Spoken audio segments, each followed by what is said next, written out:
हुआ। इस विषय पर बड़े भैया भी बता रहे थे कि अगर रास्ता चलते रहे आँख में फतंगी पड़ जाता है तो वह फतंगी भी आपकी वजह से मरा, तो वो भी पाप का भागीदारी है। अगर मुंह खाते हैं, मुंह में मच्छर चला जाता है तो मुंह बंद करने पर मच्छर मर जाता है, तो वो भी पाप की भागीदारी है।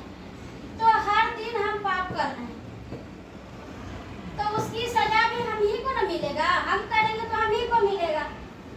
तो आज मेरे गुरु शिव आए हैं, तो गलती करते हुए, गलतियों को अनदेखा करते हुए वो कहते हैं, कह रहे हैं कि शिव की ओर चलिए। यानी अपने संतान जितना भी गलती करता है तो माँ बाप माफ कर देता है, उसी तरह से मेरे शिव मेरे जगत के माता पिता हैं, सारे सृष्टि के माता पिता हैं। इस धरती का जन्म देने वाला माँ बाप तो इतना ज्ञान दिए नहीं, संसार का ज्ञान दिए, बेटी ऐसे रोटी बनाओ, ऐसे रहना, ससुराल में जाओगी तो ऐसे रहना, वैसे रहना, यही ज्ञान दिए ना। लेकिन आध्यात्मिक ज्ञान आज मेरे को बोल ही रहा है, तो क्या वो मेरा देह में सर तो नहीं रहा है। आज जब गुरु से ज्ञान आया है तब ये मन इस तरह से कहता है, तो उनकी बात मेरा शरीर में सट नहीं रहा, बोल रहे हैं तो बोलने दीजिए, हम हट जाते हैं। तो ना सुनने का आज कहाँ से ज्ञान मिला?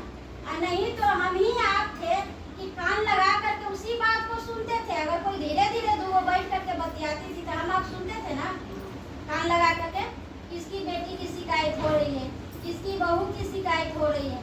लेकिन आज मेरे गुरु वो समझ दे रहे हैं, तो वहाँ से धीरे धीरे धीरे धीरे इस मन को हटा रहे हैं और कह रहे हैं कि जाए दीजिए, किसी का निंदा शिकायत मत कीजिए, मत सुनिए। जैसे बापू का भी 3 बंदर थे, तो बुरा नहीं सुनने के लिए वो कान बंद किए थे, बुरा नहीं बोलने के लिए वो मुंह बंद किए थे, और बुरा नहीं देखने के लिए वो आंख बंद किए थे। आज उसी तरह से मेरे गुरु समझ दे रहे हैं कि आप बुरा मत सुनिए, जब सुनना ही है तो क्यों ना ये सब समझ आप मेरे गुरु दे रहे हैं। जब वहाँ से जुड़े हैं, तब कार्यालय से जुड़े हैं, तब नहीं तो हम भी आप ही लोग के तरह थे, ये ना समझ, ये मूर्ख मन, अज्ञानी मन, भटका हुआ मन। आज मेरे गुरु सही रास्ता पर ले गए हैं। जैसे आज भी कहते, जैसे अभी किरण दीदी बताए हैं ना, कहते थे आप तो घर ही में खाली हमरा से दाल रोटी चावल भात बनवाते हैं और कहीं घुमाने के लिए नहीं ले चलते। सब कोई जाता है, देवघर जाता है तो सब कोई कहाँ जाता है, तो कौन पुरी जाता है, तो कौन बाबा के पास जाता है, कौन मैया के मैया जाता है, कहाँ कहाँ जाता है। आप हमको कहीं नहीं, आज तक मेरे बेटी पति पटन देवी नहीं ले गए हैं, अभी तक पास में हम पटन देवी के पास में, आज तक मेरे पति आगम कुआं नहीं ले गए हैं। ये मेरा मन एक बार गया और एक बार में ही वहाँ डुबकी ये मन लगाया, तो कहा मेरा सारा तीर्थ तो यही है, अब हम कहाँ जाएंगे। तब आज मेरा पति कहीं कहबो करते हैं कि चलवे ना रे, तब ये मन कहता है वहाँ पे कि जब जाने के लिए कहते थे तब कोई ना कहियो कहते थे कि चल ले चलेंगे, आज ही कहते हैं चल ना फलाने जगह, तब वहाँ कहते हैं आपको जाना है तो आप चले जाइए। हमको जब जाना रहेगा तो हम कार्यालय में चल जाएंगे या हम वहाँ जाएंगे, तो ये मन कहाँ से समझा। जब उस स्थल पर नहीं जाते, वैसा व्यक्ति से, महापुरुष से नहीं मिलते, ये बात नहीं सुनते, नहीं जानते, तब ये मन समझता। कोई भी कहते रहता, नहीं समझता। जैसे आज हम ही किसी को कहते हैं कि चलिए कार्यालय, तो जब उसका मन नहीं समझा है तो जाने के लिए तैयार नहीं होता है। एक बार कहिए, 2 बार कहिए, 4 बार कहते रहिए, कभी उसका मन नहीं डोला। लेकिन जब वो मन वहाँ पहुँच जाएगा, वो शरीर वहाँ पहुँच जाएगा, तो बेकहे हुए फिर आप रूपी वो वहाँ जाएगी। तब नहीं तो हम सबका लोग कहते थे कि औरत का शरीर ही अशुद्ध है, MC आया तो अशुद्ध है, कहते हैं कि लैट्रिन गया तो वो अशुद्ध हो गया, नहाएंगे तब शाम को दीप जलाएंगे। जब ये मन नहीं समझता है तब कहते ना है कि अरे आज बाथरूम चल गए, नहायला धोयला के बाद कोई चला जाता है तो कहता है बाथरूम गए हैं, अब नहा लेंगे दोबारा तब दिया जलाएंगे शाम को। लेकिन अगर गोदी में बच्चा है, दिन भर में वो कितना बार लैट्रिन करता है माँ का, तो वो माँ कितना नहाएगी। कहाँ से मिला, सब कार्यालय से मिला, कितना वो माँ नहाते रहेगी। अगर नहाने के चक्कर में रहेगी तो उसका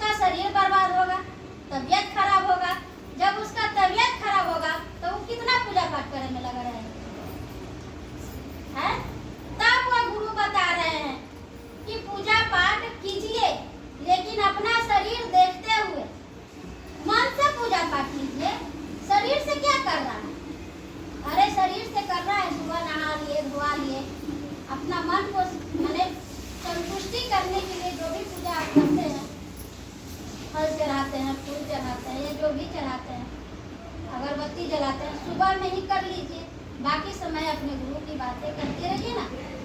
ये भी बता रहे हैं वो कि 40 बरस का पूजा 4 घंटे 2 घंटा बैठते हैं गुरु चर्चा में, वो उससे दुगना है। लोगों को बात से, एक दूसरे से बात मिल रहा है, सुन रहे हैं, और तब इस मन में परिवर्तन आता है। और जब ये मन में परिवर्तन आता है तो ये मन आप रूपी झुक जाता है। और कंगन के विषय में भी दीदी बता रहे थे, कहते हैं कि ये कंगन नहीं कवच है और शीश का ध्वज है। ये जब बड़े हुए, जब मेरे माता पिता शादी कर दिए, तो जब उस शादी का महत्व का हर रीति रिवाज को निभा रहे हैं, तो उसी तरह से हमारा ये फर्ज बनता है कि जैसे ही मेरा नाम शिव की आगे गीता में लिखाया, उसी समय से मेरा ये फर्ज दिया हुआ ये रुद्राक्ष को धारण करना चाहिए। ये मेरी पहचान है। और इसी पहचान से हम किसी गली में जाएंगे, किसी मोहल्ला में जाएंगे, या किसी देश में चले गए, इस देश को छोड़ के अन्य देश में चले गए, तो ये मेरा पहचान है। और इसी पहचान से हम लोग के अंदर, इसी पहचान से हम लोग पहचानते हैं कि ये शिव का शिष्य है, कहलाती है। और उसी तरह से हम शिव शिष्य का ये जो गला में की जरूरत नहीं पड़ती है, और वहाँ लोगों से भी मदद मिलती है, और ये शक्ति मिलती है लोगों को बताने के लिए भी। जैसा ही मन इधर उधर भटकता है, तो ध्यान जब कंगन पर जाता है, तो ये सीधा मन गुरु के पास जाता है। जैसा ही मन कहते हैं ना, बहुत बदमाश है, बहुत चंचल है, ये मन गलत काम के लिए बहुत जल्दी जाए। अगर कोई सच समझ के लड़की निकले या औरत निकले, तो कोई मर्द का उस पर नजर नहीं जाता है। और तीनों पे जाता है, तो गले सुनिए, वही तो कह रहे हैं, लड़की अगर निकला तो मर्द को देखिए, कहता फलाने का बेटी इस तरह से निकल रही, कहाँ जा रहे थे, केकरो से मिले न जा रहे हैं। तो उस समय जब इस कंगन हाथ में रहता है, तो ये ध्यान अपने गुरु पे रहता है। अगर दूसरा आदमी पीछे वाला गलत भी कर रहा है, तो अपना मन शिव के पास रहता है। कहते हैं ना कि हाथी चले बाजार और कुत्ता भूखे हजार, तो शिव शिष्य अपना रास्ता चलता है, अपने मगन में रहता है, शिव की मगन में। और लोगों को कहने वाला तो कहता ही हर तरह का।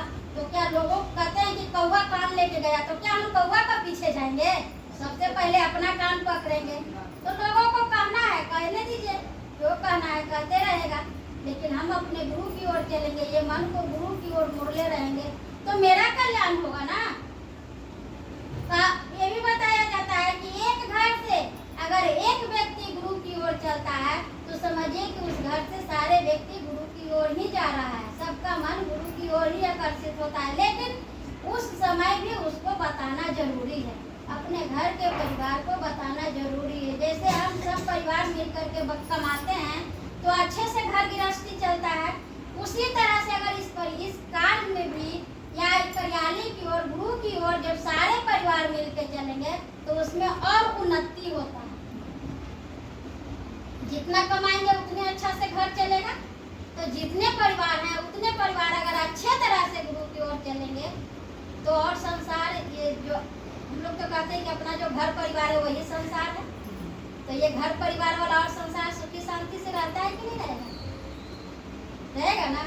तो इसी तरह से सबको मिलजुल करके पूरा परिवार के साथ गुरु की ओर चलना चाहिए। सबको सुनने की जरूरत है, बच्चा हो या बड़ा हो या बूढ़ा हो या जवान हो, सबके लिए गुरु की ज्ञान की जरूरत है। और जब गुरु का ज्ञान नहीं रहेगा, तो कहते हैं कि एक लोटा जल भी हम देते हैं तो सार्थक नहीं होता। हम पूजा करने जाते हैं, लेकिन पूजा की जानकारी नहीं रहता। हम जाते हैं मंदिर में, लेकिन ये नहीं समझते हैं कि अगला आदमी पूजा पाठ कैले है, उसका फूल माला चढ़ा हुआ है, तो उस फूल माला को अगर नोच के फेंक देते हैं, तो मेरे गुरु या मेरे भोलेनाथ, जिस पे भी आप जा रहे हैं पूजा करने, या भगवती हो, तो वो खुश नहीं होते हैं। क्योंकि जब हम अपने श्रृंगार कैले रहेंगे, अब कोई भी एक चुटकी सिंदूर डालने आएगा, अब पहले से हम सिंदूर बिंदी लगाए हुए हैं, अगर वो मेरा सिंदूर बिंदी पोंछ देगा, तो मेरा मन दुखी होगा कि नहीं? होगा ना। करके उनसे कहेंगे कि इस लोटा को लाए हैं तो आपको चढ़ा रहे हैं तो ये स्वीकार कर लीजिए।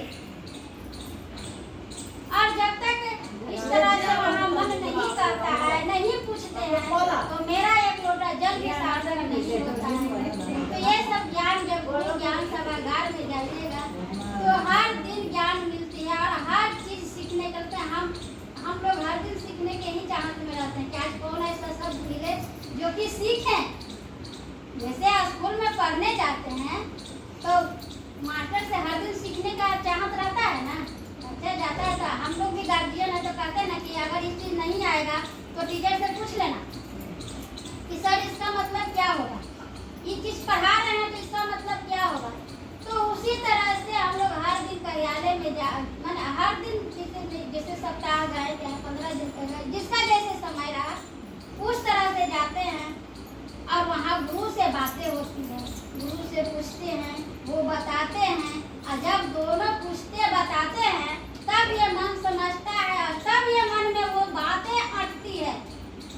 और जब वो बातें अटती है तब दूसरों को बताने में सहायता मिलता है, अपने गुरु को याद करने में सहायता मिलता है। कहते दया मांगते हैं तो दया मांगने के भी दया की जरूरत है। हमसे दया भी नहीं मांगाता है अच्छा से, हमसे गुरु चर्चा भी नहीं अच्छा होता है, हमसे जैसे इस तरह से उस मन को थपियाते हैं, झुरवाते हैं, तब ये मन अस्थिर होता है